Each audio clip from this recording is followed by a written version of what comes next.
Welcome back. We have arrived on the Age of Rhyme. Although I must say, I much prefer the Age of Reason. And we have ran inside to shelter from the biting cold outside. Let's close that door. Ah, that's better. Much more comfortable now. Let's see what's here. A stove, by the looks of things. That would be nice. But it's not working. I can see a spark. But I guess Atrus didn't pay the gas bill. What do we have here? A Myst book. I guess finding the Myst book will not be a puzzle in this game, in this age. Since we've already found it. There's another door here. But, by the looks and sounds of it, it has frozen shut. That's not very helpful.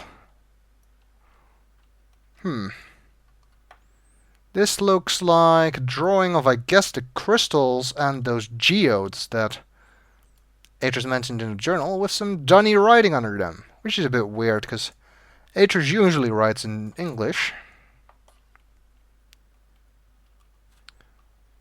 Anything on the ceiling? Nope.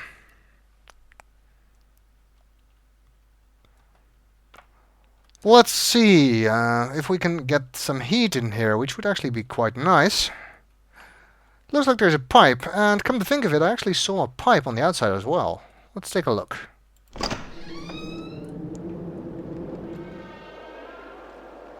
Here's animals again. This would be quite a creepy place, I think. Spend a lot of time alone here. Ah. That's the same pipe, I guess. Goes under the ice. And I wouldn't be surprised if it actually comes back up here, connected to this thing. So maybe what this thing does is actually pump up gas or something. Maybe there's natural gas below this ice somewhere.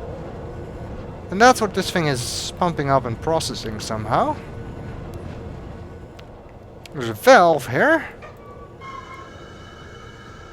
And apparently it was closed, because now I can hear gas running through it. So hopefully now we can turn on the heat. Let's close the door again. And I can't even see the door from this angle. There we go. And whoosh. That's better. I'll warm my hands. Ah. Wait, do you hear something? I hear some creaking wood. Sounds like this door might be melting. Also looks like it. Wow. That is some instant melting action. I think that actually doesn't work if you don't close the door. But since we did close the door, it did work. So now we can see what's behind here. That tunnel mentioned in the journal, by the looks of things. Some fog here. I guess that the heat from the other room is defrosting the permafrost in the ground here.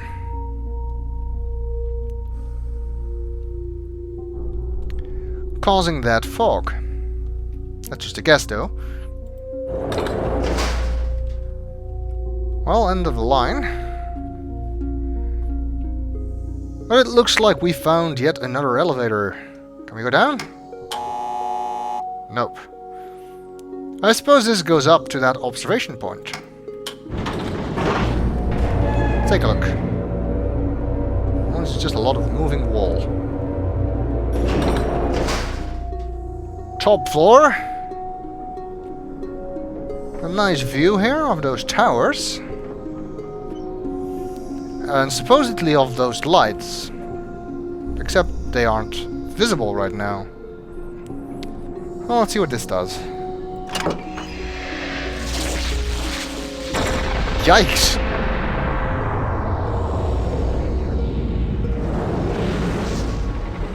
think we found the lights. Looks like Aether's got tired of waiting for the lights and decided to recreate them himself. From what I can see, it looks like some kind of Aurora effect. Let's see, what does this do? It's not a button. Went from green to red.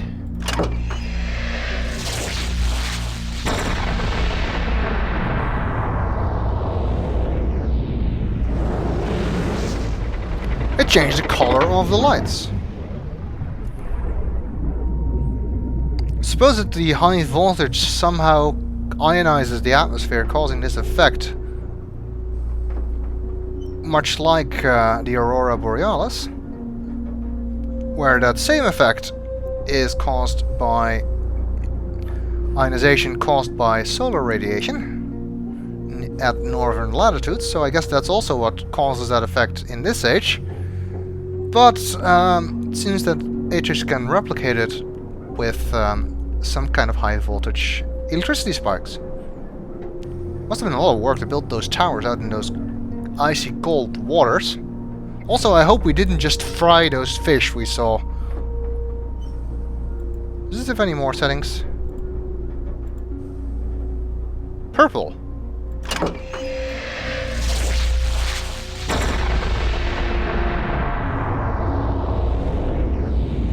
Indeed, now the lights are purple. I wonder what's generating this power. I guess maybe also this thing, maybe using the gas to generate electricity as well. Must be some kind of capacitor involved, because you'd need a lot of voltage to get that kind of spike. Well,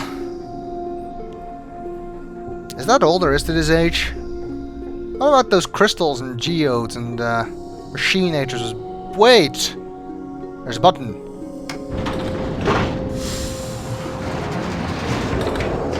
Another elevator that rotates.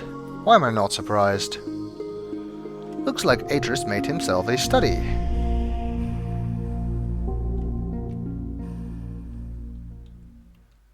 Not sure what this is. Some kind of device. And another book. Is it a linking book?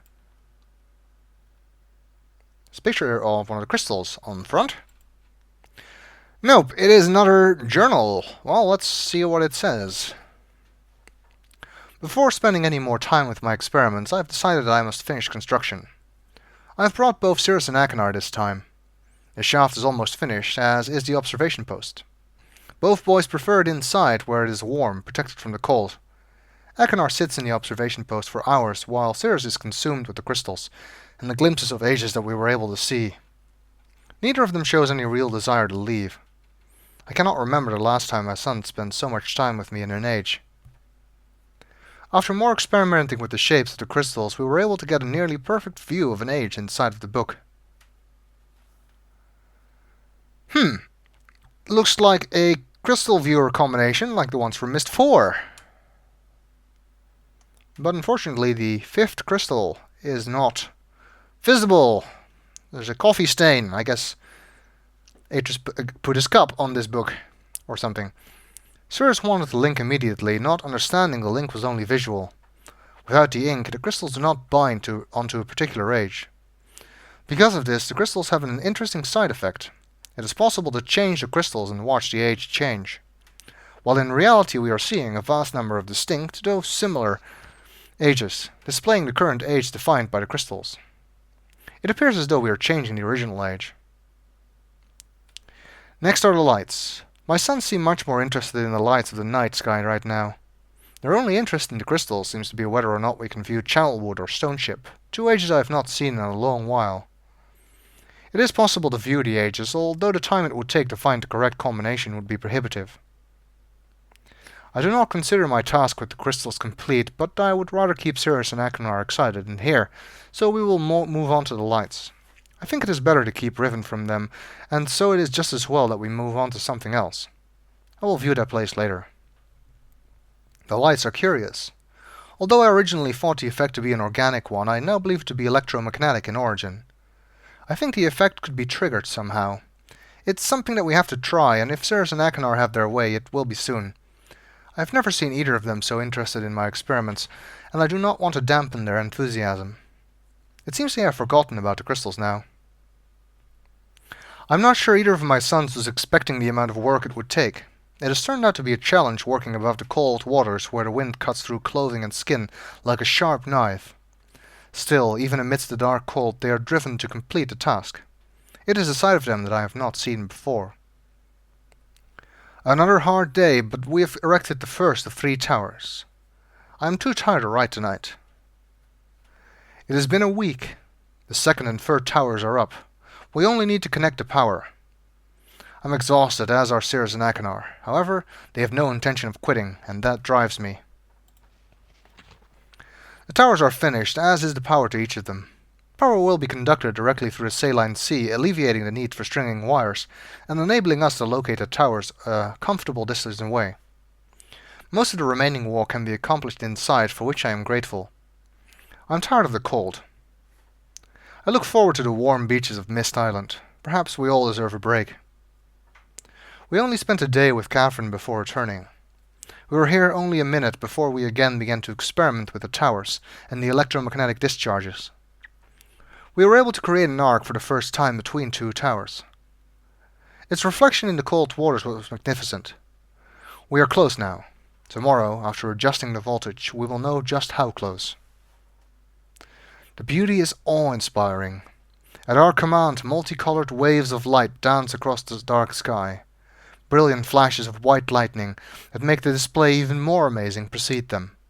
The boys are convinced they will be able to bring their mother here, and though she usually refuses to use the books, I am becoming convinced that she will come, or at least I hope. Another drawing of the Arch of Carafe. Can't quite get Dunny out of your mind, can you, Atris?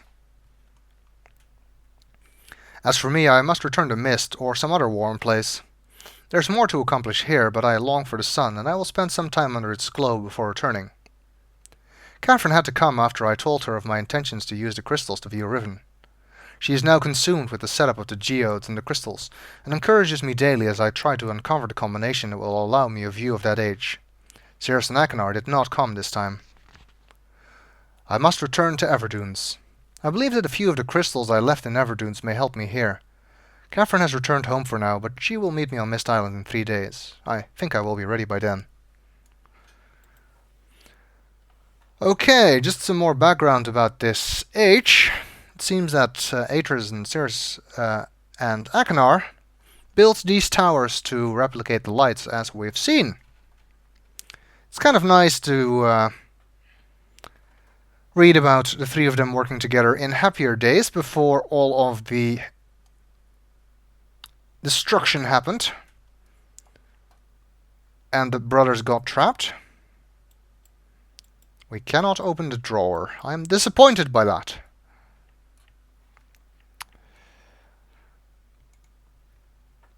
However, there's still no sign of the crystal viewer. I guess we'll have to find it in the next video.